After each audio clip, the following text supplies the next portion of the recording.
আগামী বিধানসভা নির্বাচনের সময় যতই ঘনিয়ে আসছে ততই উত্তপ্ত হচ্ছে পশ্চিমবঙ্গের রাজনীতি। নিয়মিত মিছিল মিটিং করার পাশাপাশি ভোটার টানতে মরিয়া রাজনৈতিক নেতারা। একদিকে তৃণমূল কংগ্রেসের কাছে ক্ষমতা ধরে রাখার লড়াই, অন্যদিকে বিজেপির কাছে এই রাজ্যে নিজেদের পাকাপোক্ত অবস্থান তৈরি করার চ্যালেঞ্জ।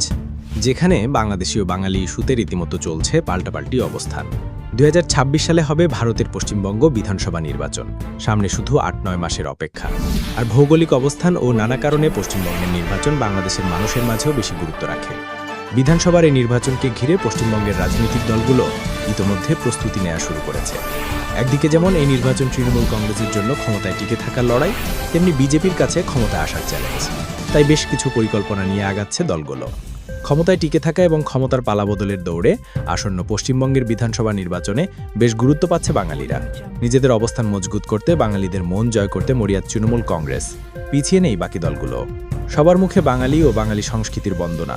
একই সাথে গত কয়েক সপ্তাহ ধরে তৃণমূল, বিজেপি, কংগ্রেস, বামসহ সব রাজনৈতিক দলের মুখে ঘুরে ফিরে আসছে বাংলাদেশ ও বাঙালিদের প্রসঙ্গ, যার শুরুটা দেশটিতে বাংলাদেশি সন্দেহে ধরপকড়ের ঘটনাগুলোকে কেন্দ্র করে।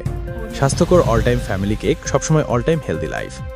সম্প্রতি ভারতে বাংলাদেশিদের আটকের ঘটনার প্রতিবাদ জানিয়ে প্রধানমন্ত্রীর রাজ্য সফরের আগেই মিছিল করেছিলেন পশ্চিমবঙ্গের মুখ্যমন্ত্রী। এরপর 21 জুলাইয়ের সভায় আবারও সরব হয়েছেন মমতা ব্যানার্জি। এতে সহজেই বোঝা যায় বিধানসভা নির্বাচনকে সামনে রেখে দল ভারী করার পায়তারা পড়ছে রাজনৈতিক দলগুলো। বাংলা বললে বাংলাদেশি তকমা দেওয়ার ঘটনাকে বাঙালিদের উপর আক্রমণ এবং সন্ত্রাস বলে আখ্যা দিয়েছেন তৃণমূল সুপ্রিমো। তার অভিযোগ, এটা বাঙালিদের পরিচয় ও সংস্কৃতির উপরে আঘাত। পাশাপাশি তৃণমূল সুপ্রিমোর অভিযোগ, যাদের বাংলাদেশি বলে জোর করে সীমান্তের অন্য প্রান্তে পাঠানো হয়েছে তাদের অনেকেই পশ্চিমবঙ্গের বাঙালি। তার মতে বিজেপি ক্ষমতায় এলে বাঙালিদের আক্রান্ত হওয়ার এমন ঘটনা আরও বাড়বে। অন্যদিকে দুর্গাপুরের সভা থেকে নরেন্দ্র মোদী স্পষ্ট করে দিয়েছেন, বাঙালিদের নিয়ে অহংকার সমগ্র দেশের মতোই বিজেপিরও গর্বের কারণ। তিনি নিজে বাঙালি সংস্কৃতি ও ঐতিহ্যের গুণগাহী।